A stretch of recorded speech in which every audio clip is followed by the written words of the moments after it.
Tirmidhi शरीफ की रिवायत है, नबी अलैहिस्सलातु वस्सलाम ने फरमाया, युहशरुल मुतकब्बिरून यौमल क़ियामा अमसाल ज़र्र फ़ी सूरतिर रिजाल।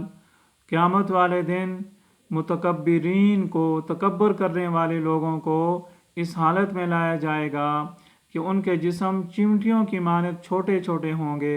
हाँ, शक्ल इंसानों वाली होगी। और यग़शाहुमुज़्ज़ुल्लु मिन कुल्लि मकानिन, ज़िल्लत ने इनको चारों तरफ से घेर रखा होगा और इनको जहन्नम के अंदर एक जेल, एक कैदखाने के अंदर डाला जाएगा जिसका नाम बोलस है और जिससे आग के शोले बुलंद होते हैं। और युस्क़ौन मिन औसारत अहलिन नार तीनतल खबाल, इनको पिलाया जाएगा जहन्नमियों के जिस्म से, ज़ख्मों से निकलने वाला खून, पीप और गंदा पानी।